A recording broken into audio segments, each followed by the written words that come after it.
is World News Tonight with Peter Jennings, Max Robinson, and from our desk in Washington, Frank Reynolds. Good evening. From Yuri Andropov, the new Soviet leader, a counter-proposal today on nuclear arms reduction and a challenge to the United States. At our foreign desk in London, here is Peter Jennings. Peter? Frank, the offer came today during a major speech by the new Soviet leader Yuri Andropov. It was made at a large gathering of world communist leaders to mark the 60th anniversary of the Soviet state. This is the first big speech that Mr. Andropov has made, which reflects his leadership of the Soviet Union and not Leonid Brezhnev's. As ABC's Bob Zelnick reports, he was speaking to many audiences, and there were ambiguities. Andropov said the Soviets are prepared to limit their nuclear missile forces in Europe to the combined nuclear arsenals of Britain and France, about 160 weapons. And for the first time, he agreed to deal separately with medium-range bombers. The U.S. could keep some aircraft carriers in the region, but overall Soviet and NATO plane numbers would be equal.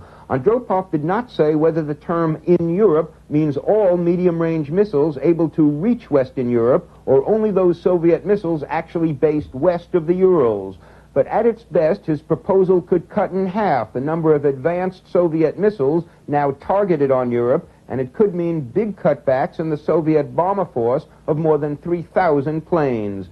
Under President Reagan's so-called zero-option plan, there would be no NATO deployment, but all medium-range Soviet missiles anywhere would have to be disbanded. The president's plan, which Andropov said is designed to kill the arms control talks, would leave intact the British, French, and carrier-based U.S. nuclear forces.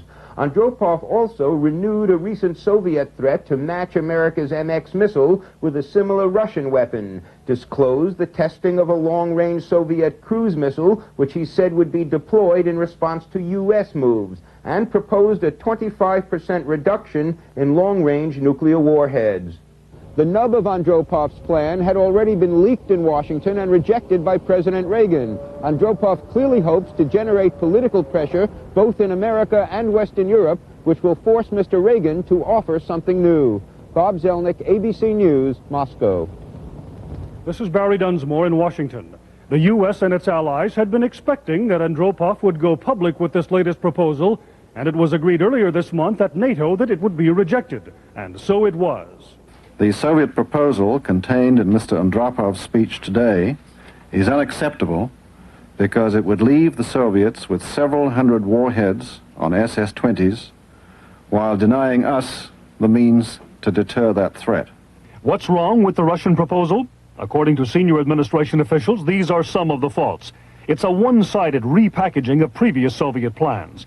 In calling for counting French and British nuclear forces, as well as Allied bombers in Europe, it retreats from a Soviet concession made during the SALT negotiations that such systems would not be counted. 100 missiles in the Asian region of the Soviet Union are unaffected. It allows the Soviets to keep most of their newest missiles pointed at Western Europe while keeping out all U.S. missiles.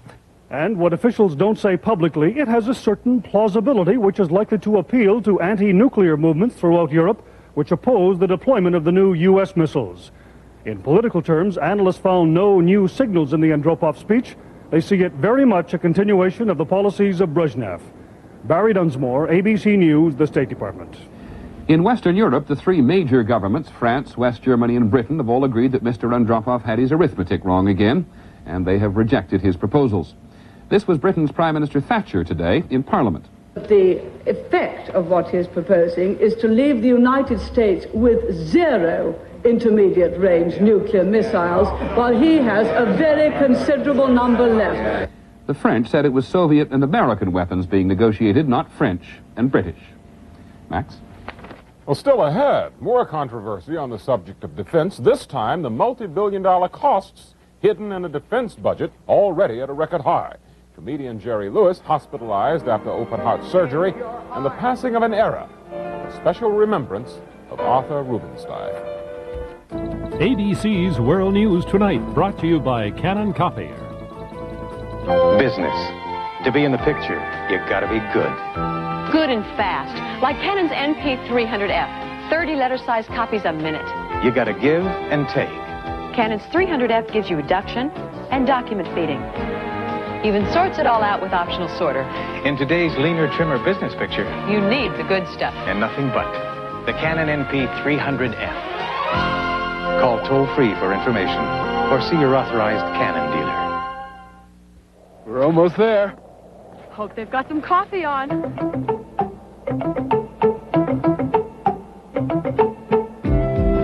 Here, this will warm me up. You make good coffee. Yeah, isn't it great? It's Master Blend. Costs more, huh? Nope, usually less. It only tastes expensive. Master Blend, a delicious blend of beans we roast and grind a special way so you can save money. Master Blend, it only tastes expensive. In medical news, comedian Jerry Lewis underwent an emergency double bypass heart operation early this morning, and his doctors now say he is doing very well. Judd Rose reports from Las Vegas. In recent years, most people saw Jerry Lewis as host of the annual Muscular Dystrophy Telethon. Beset by a series of personal problems, including bankruptcy and divorce, the comedian curtailed his film work. But Lewis is in the midst of a comeback. This is his latest movie, Smorgasbord. He just returned from promoting the film in Germany and was at his home by the Las Vegas Country Club yesterday when he began suffering chest pains. Lewis went to nearby Desert Springs Hospital, where last night he suffered what amounted to a mild heart attack, and the comedian went into open heart surgery before dawn today. The surgery took about 2 hours, and they did a double coronary artery bypass. He came through it very well. It was very routine, no complications, and the prognosis is excellent.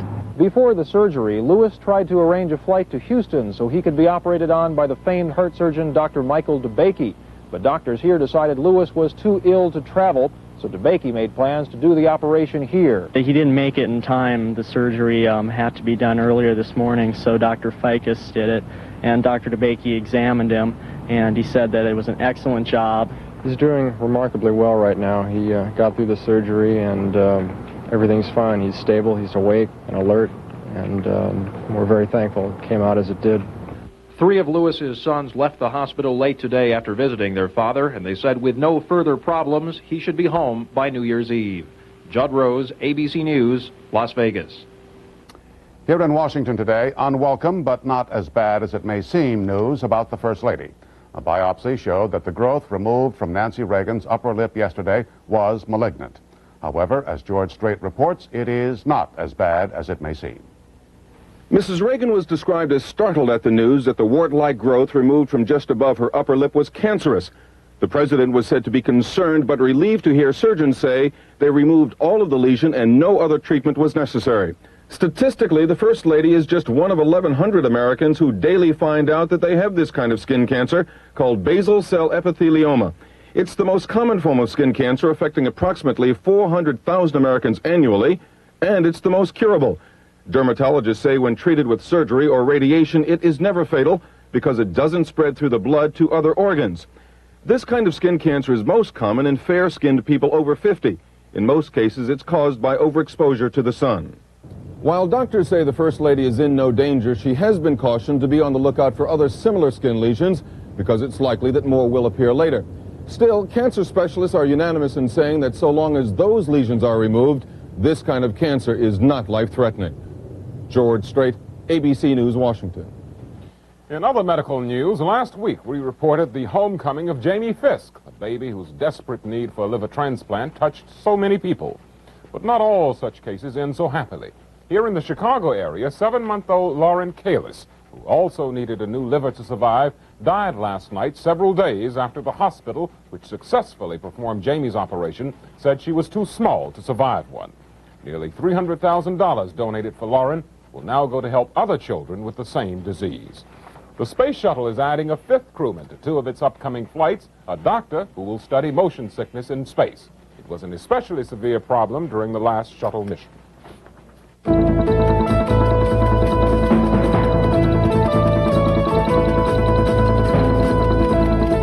Move this glass, and it completely changes the photograph. It takes experience to understand that. Experience that tells you when you found the perfect shot. And while I don't know as much about wine, I do know you've got to have experience to make a fine Chenin Blanc. And that Almaden has more experience than any other California winery. I guess that says it all. Almaden, since 1852.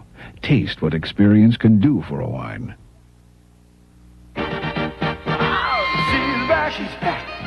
She's back. The Mustang convertible is back. The convertible with a power top, glass back window, and room for four. She's back. She's back. She's back. She's back on the right track. Now that's a fact. She's back. The Mustang convertible. The hottest news around, because it's more than a convertible. It's a Mustang. Right, Sally? She's back. Oh, have you driven a Ford lately?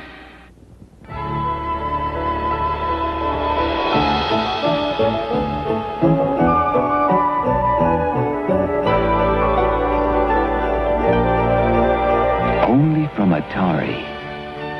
Made especially for systems from Atari. The video game that lets you help E.T. get home. Just in time for Christmas. Happy holidays. The President this afternoon put his signature on a piece of paper that will enable the federal government to continue spending and operating through next September. So that battle with the Congress has come to an end. But the lame duck session of the 97th Congress is not yet over, and the administration is still pushing for, among other things, passage of the 5-cent-a-gallon gasoline tax to finance repairs of highways and bridges and create jobs. Congressional correspondent Britt Hume has this report. White House Chief of Staff James Baker was on Capitol Hill this morning as the administration tried to extract every last bit of legislation it could from this Congress, knowing the next one will be less friendly. You think you can pass the gas tax now? Well, we hope so. Senate and House negotiators worked to reconcile differences in their versions of the gas tax measure, differences mainly over which states get how much of the money and how much in new road taxes heavy truckers will pay. I think we must keep in mind that this is about the only game in town as far as creating any jobs. This is the last opportunity we have in this session of Congress. The House went into session, but until a compromise gas tax bill arrived, there wasn't much to do. So after an hour, it quit to wait. But a number of House members, such as Florida Democrat Dan Mica, were already on the way home. I'll turn around and fly right back if I have to. With Mica and others gone, there was some concern the House might be unable to raise enough members to pass the gas tax if somebody demanded a quorum. The real problem, though, was not the House, but the Senate, where Mr. Conservative Jesse Helms of North Carolina has mounted a week-long filibuster against this bill. Despite the outrage of his colleagues, there was no sign he would not start talking again once the Senate received the compromise version. I love all of my colleagues. I love them to death. But they've got to remember I wasn't elected to come up here and win a popularity contest with my colleague. Late today, House and Senate negotiators reached tentative agreement on the gas tax bill, which means the measure now goes to the House floor. If it passes there, Senate Majority Leader Baker told ABC News tonight he will hold the Senate in session through Thursday or bring members back next week to break any filibuster and pass the bill. Britt Hume, ABC News, on Capitol Hill. In other economic news, inflation nearly came to a standstill last month, consumer prices rising a mere 0.1%. Drops in the cost of housing, clothing, and groceries almost totally offset rises in fuel and medical bills. But there are two signs the recession is still with us. First, projections show this quarter's gross national product will be down by an annual rate of 2.2%. And for the second year in a row, 60% of those questioned in an ABC News Washington Post poll say they are cutting back on Christmas spending. On Wall Street, a surge on the bond market sent stocks sharply higher today, the Dow Industrials closing up more than 25 points.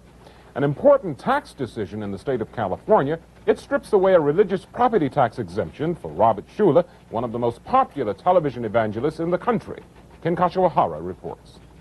The target of the state action is the multi-million-dollar ministry housed in the $20 million Crystal Cathedral. It boasts a congregation of 10,000 headed by a minister, Robert Schuller, who claims to reach a nationwide television audience of nearly 3 million every Sunday. The church is big business, taking in revenues of nearly $30 million every year. But now state tax officials charge that the business is more than just religious. They have lifted the church's tax-exempt status and have slapped the church with $400,000 in back property taxes. Schuller Ministries is being denied the exemption because other organizations that could be profit-making, or they're nonprofit organizations that would not qualify for this exemption, have been allowed to use the premises. At issue is the fact that the church has been home to more than just Christmas pageants and church services. It has also been used for popular music concerts put on by private promoters and to house Weight Watcher and exercise classes and a Sunday brunch. Today, Dr. Schuler denied any wrongdoing, but appeared to bow to state pressure, saying most of the questionable activities have been canceled. He calls the problem just a little bump in the road. We're used to moving mountains here, so we really aren't disturbed by little bumps. To my knowledge, we have not made any profit on any of these so-called questionable events. For now, the state action is aimed at this one church, but state officials hope it will serve as a warning to other churches who allow their non-profit facilities to be used for profit-making activities. Ken Kashiwahara, ABC News, Garden Grove, California. Tonight, I curl up with my special double issue of People magazine. I love it, don't you? It's on everyone's list. With Princess Di, Streisand, Newman, Koppel, and E.T. among the year's 25 most intriguing people. People picks the 10 best movies, books, TV shows. And the worst. News on Ryan and Farah, Richard Gere, and a very informal interview with President Reagan. Plus a warm photo album of Sissy Spacek and other new celebrity mothers. Pick up People's special double issue. And have a happy holiday. The West has always been a place where a man went to prove himself. This spirit has been captured in Chaps, the cologne by Ralph Lauren. Chaps isn't just for men who ride horses. It's for men everywhere who are strong and proud, who are living their lives with a feeling of independence.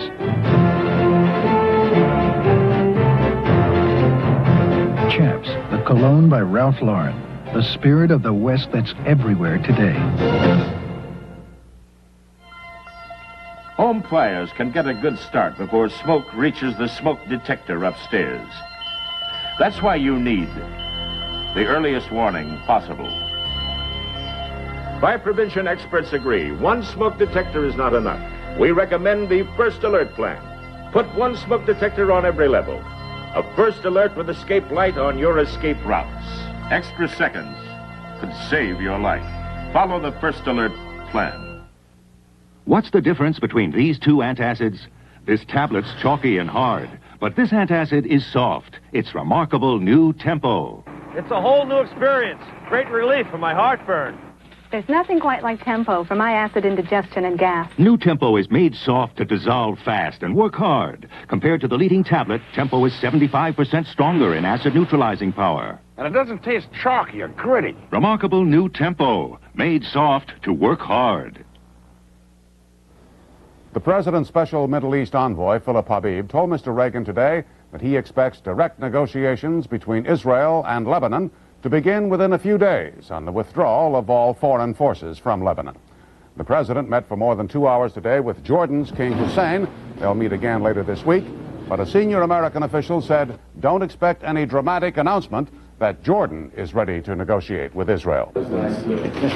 Although Congress refused to approve nearly $1 billion for construction of the MX missile system, it still accepted a defense budget of $232 billion, a record for peacetime. Tonight, our Pentagon correspondent John McWethy has a report on the true costs of the President's plan to increase military strength.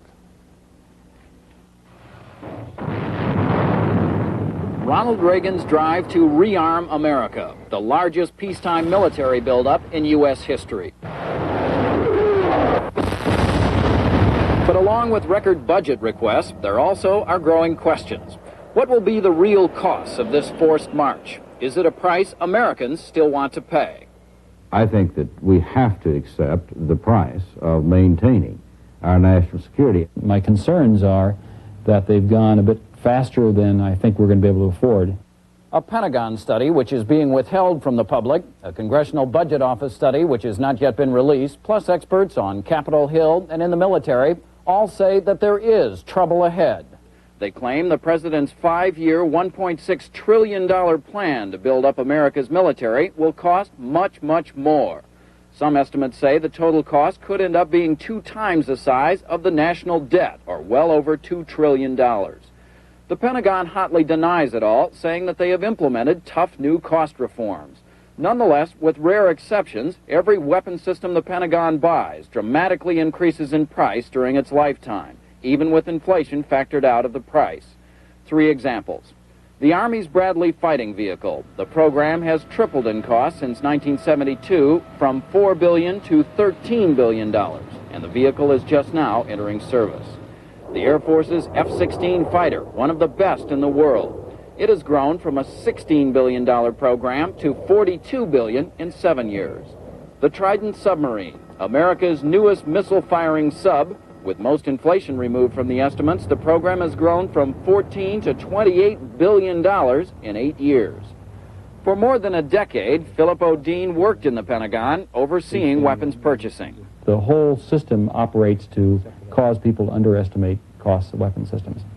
There are all kinds of pressures on the services or on the contractors to come in, to bid low, to get in the door, to get that contract. It's not a safe assumption. Indeed, it can be a self-fulfilling prophecy to say, well, we'll always have cost overruns, and if we do, we'll do what we've done. We've canceled just in the Navy 120 programs that have gotten into cost trouble, and we'll continue to do that. Even so, members of Congress are beginning to worry. Some say if the president doesn't slow the buildup, there will be a crippling hidden cost in 2 or 3 years when all the bills come due.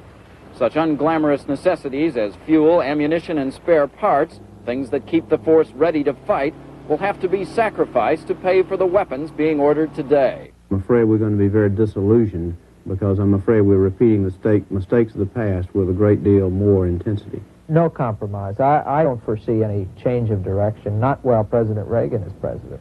Navy Secretary Lehman says he's bringing some of his shipbuilding programs in ahead of time and under cost. But 3 major new weapons will become the real test for the Reagan administration. The B-1 bomber, the MX missile, if Congress releases funds to build it, and 2 new aircraft carriers. Using Reagan administration mathematics, Defense Secretary Weinberger argues that even if Congress eliminated all of these new programs, savings in this year's budget would be no more than a few $1 billion. Like a mortgage, actual payments are stretched out over many years. What Weinberger does not say is that by giving the go-ahead, Congress is committing the U.S. to years of payments that will total at least $63 billion. And once a program is launched, it is rarely stopped. We must stay with our defense budget as closely as we can so that we don't send any more the wrong signal to the rest of the world. They must know that we're prepared to do whatever is necessary. The president's critics charge that it's easy for him to say, by the time all the bills come due to pay for the military buildup, Ronald Reagan will either be in his 2nd term or out of office. Besides, the president's military experts insist that the budget projections are accurate, that Congress and the people have nothing to worry about. John McWethy, ABC News, The Pentagon.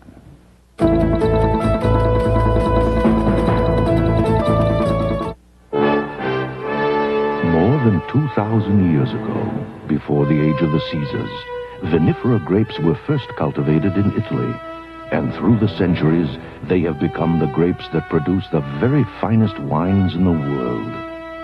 Today, these classic vinifera grapes give Riunite a unique, soft and light taste. Pure and natural Riunite is the world's best-loved imported wine. After all, our roots go back 2,000 years. Monday night, Publishers Clearinghouse announced our latest winner. James Adams of Iowa won $67,000. And you could win even more. Maybe $250,000 in cash because our new $1 million triple sweepstakes is in the mail now. It's our biggest sweepstakes ever, $1 million in prizes. So watch your mail for this one and enter. One of the winners we announce on TV March 15th could be you. Publishers Clearinghouse, we want to make you a winner. We're almost there. Hope they've got some coffee on.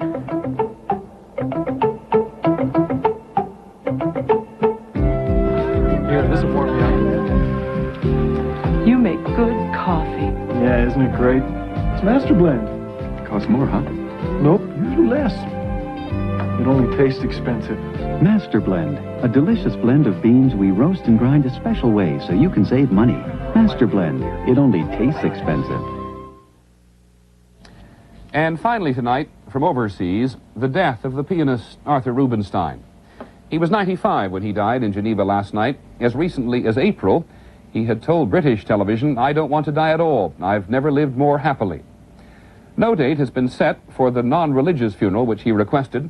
Rubinstein, born in Poland, introduced to wine, women, and song, as he put it, in Paris, was a naturalized American with an enormous zest for life. Here's ABC's John Martin.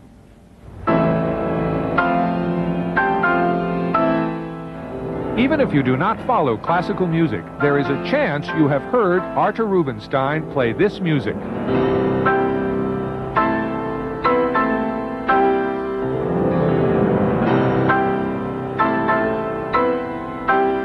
It is Grieg's Concerto in A minor. One of the reasons Rubinstein played this piece so proudly when others once dismissed it came from a conversation perhaps only he could have had. I remember Rachmaninoff at a dinner in my house told me that for him the Grieg concerto was the best concerto ever written without any exception. Without any exception, Arthur Rubinstein, a performer with extraordinary physical and mental powers, was one of the greatest pianists of all time. Not the greatest? There isn't such a thing as the greatest pianist of any time, of anyone, nor anything. Nothing in art can be the best. It is only different. Arthur Rubinstein was different. He was small, but his hands were enormous.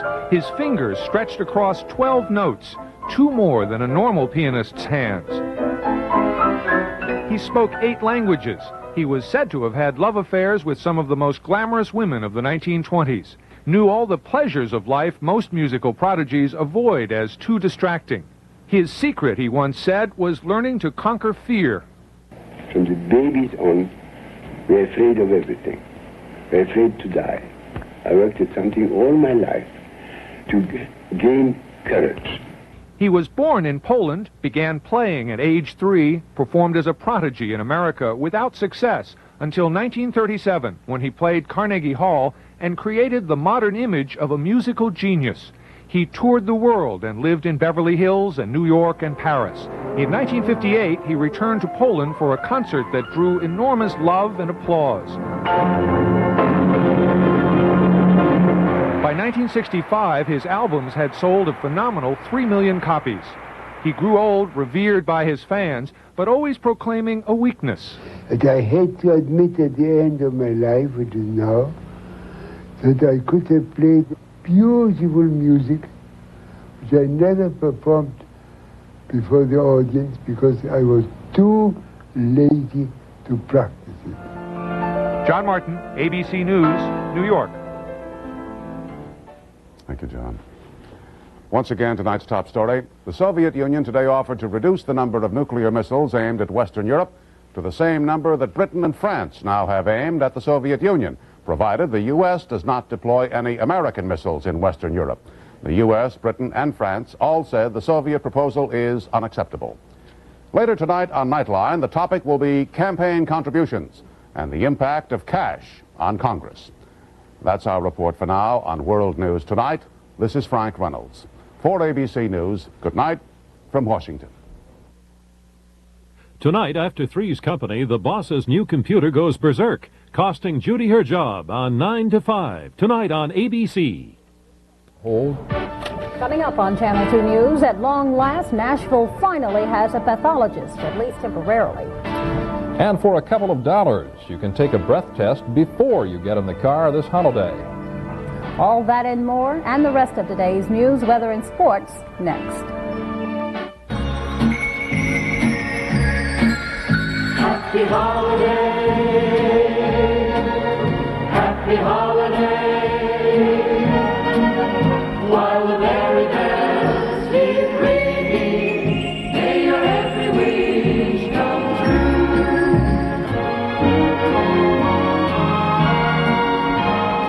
The 150 people of Channel